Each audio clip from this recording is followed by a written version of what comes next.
article. It says U.S. repeals propaganda ban, spreads government-made news to the American people. Well, now we can start understanding why they're going to blame Russia for all these freaking problems and that Putin is controlling Trump.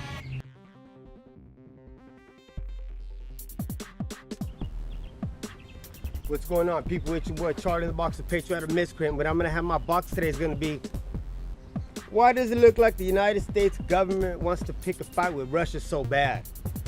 Blaming Putin for everything. Let's get this video started. America, have you ever heard of the United States Information and Educational Exchange Act of 1948? It was when our Congress passed the bill stating that they cannot use propaganda upon the American people here in our homeland. That was a tool of communist regimes and out-of-control governments that the world has seen before. Hitler did it when he was invading Poland and other countries.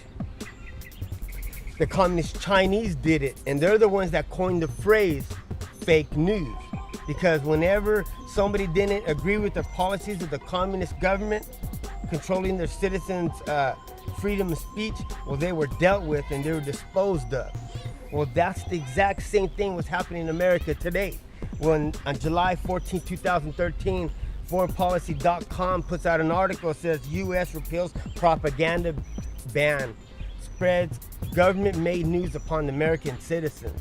It's funny how they never change the script. They keep doing the exact same thing, and we as people keep falling for it. Ever since Donald Trump was going to be the next president of the United States of America, they keep pointing the finger over there at Russia and Putin. They have something to do with this, because whenever this disinformation had to be put out there, they had somewhere to point their finger, and they've been sticking to it.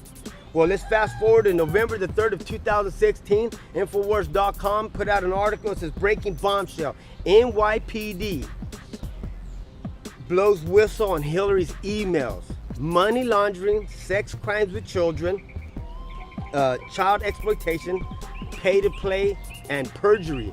It came out in these emails that while she was Secretary of State, when she went over there to Haiti, and any company that wanted to take the United States government's contract to clean up, they had to pay the Clinton Foundation. Well, she shouldn't be doing that because she was there as a standing representative of the United States government, not her Clinton Foundation representative. In these emails, it came out that pedestrians, these political elite, go to spirit dinners, and they have little hot dogs and little pizzas there to entertain their guests. They would be in hot tubs as young as 5, 7, and 9-year-olds for their pleasure. Even the United States President, Barack Hussein Obama, ordered $75,000 of hot dogs ordered to the White House. Hot dogs are code names for male prostitutes or little boys for your enjoyment. The pizza's there for the lickings, and that's little girls. So whenever this information was coming out about a standing president and a secretary of state, they had to point the finger at somebody to point the disinformation to fake news, Russia, Trump, and Putin. May 16, 2017, the Daily Mail just put out an article saying, did he or didn't he? Murdered DNC staffer Seth Green had leaks to WikiLeaks. When he released tens of thousands of emails to the public, it came out that the Clintons and Soros paid protesters to go out there and cause violence outside of Donald Trump rallies. It came out that Hillary Clinton, while she was Secretary of State, had a personal server with top secret information on a computer that wasn't secure in a restroom over there at home. In these emails, that our standing president, Barack Hussein Obama, had a code name, and he knew what was going on, and they knew that it wasn't secure. Whenever some hacker in a foreign government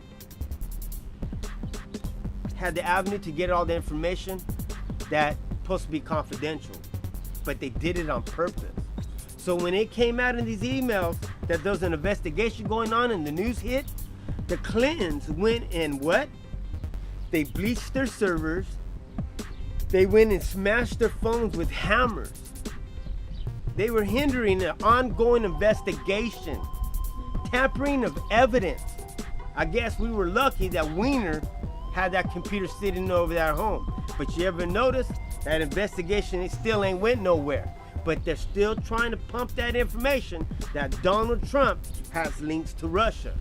When the news is out there that the communist Chinese government paid campaign contributions to help Hillary Clinton get elected. And now we go to the day the world was hacked. The largest global cyber attack in world's history. It comes out in emails that this was a tool of the NSA, and they're spying on foreign governments, global industry, and its citizens in America. They went to Microsoft and ordered them to build this back door of data mining all their users' personal information. It came out in the news that the NSA is spying through your TV talks to your phone, data mining all your personal information in real time, swaying the minds of the people,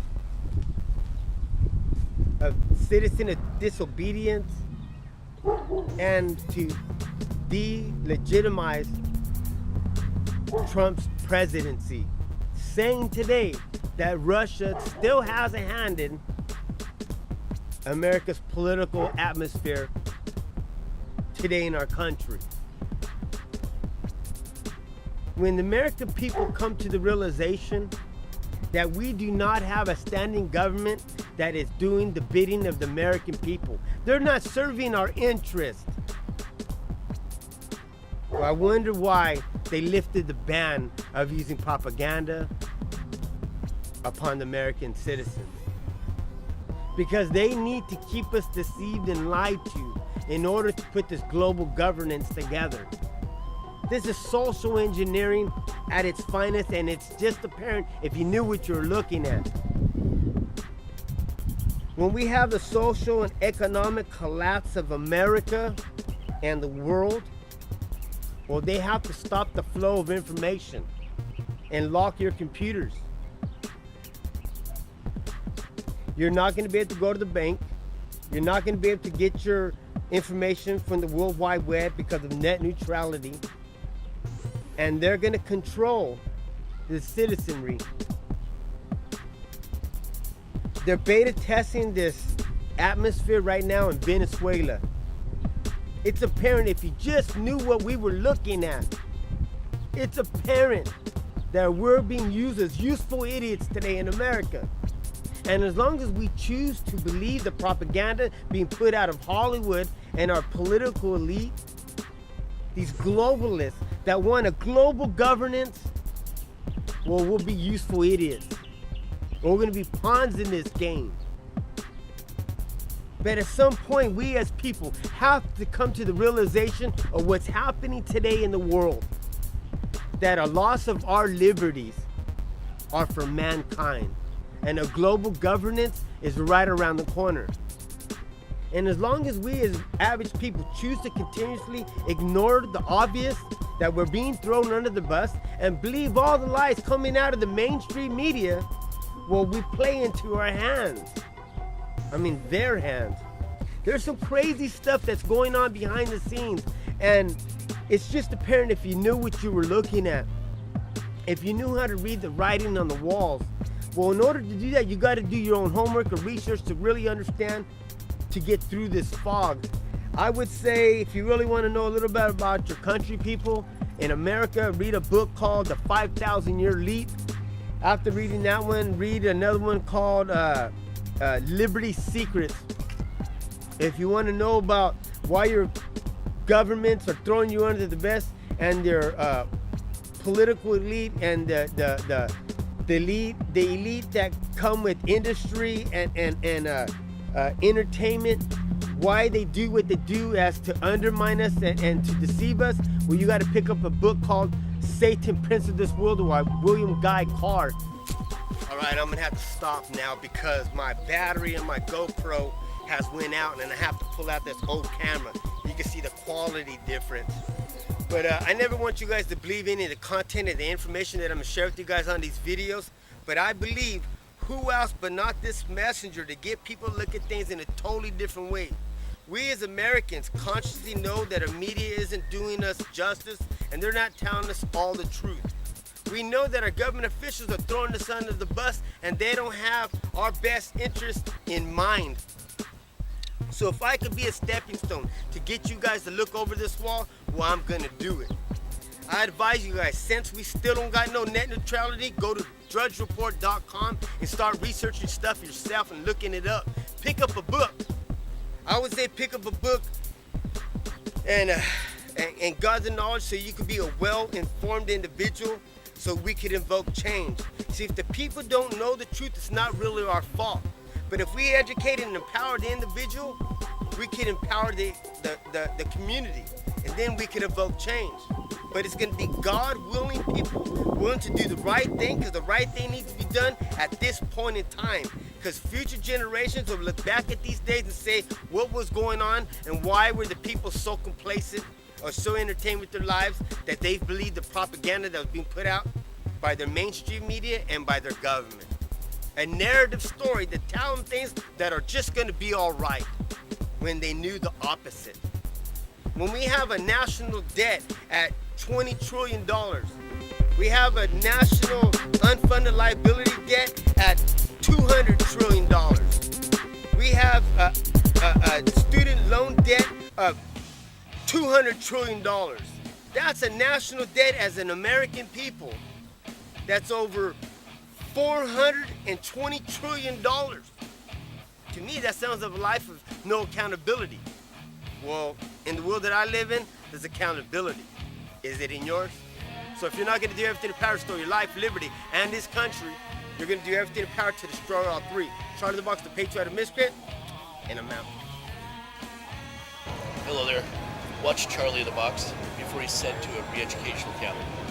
Bye.